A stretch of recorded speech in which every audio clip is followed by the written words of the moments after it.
Welcome to Get the Math. Today we are solving an absolute value inequality, writing the answer in interval notation, and graphing the solution on a number line. The inequality is, the absolute value of x is less than 5 over 2.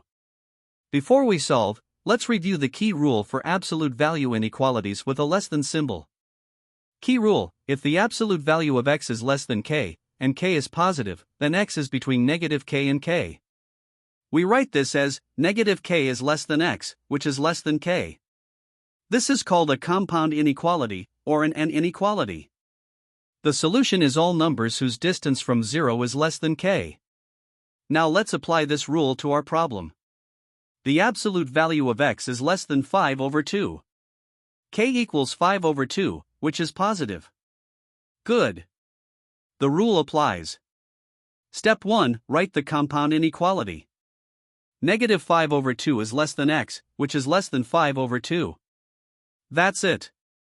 Since the expression inside the absolute value bars is just x, there are no extra steps needed to isolate x. Step 2, write in interval notation. The solution is all x values between negative 5 over 2 and 5 over 2, not including the endpoints. We use open parentheses because the inequality is strictly less than, not less than or equal to. Interval notation, open parenthesis, negative 5 over 2, comma, 5 over 2, close parenthesis. Step 3, graph on the number line. We place an open circle at negative 5 over 2.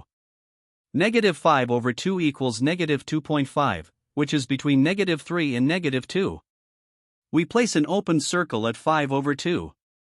5 over 2 equals 2.5, which is between 2 and 3. We shade the region between the two open circles. Open circles mean the endpoints are not included in the solution. Let's recap. The inequality was, the absolute value of x is less than 5 over 2.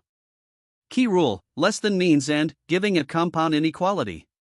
Step 1, negative 5 over 2 is less than x, which is less than 5 over 2.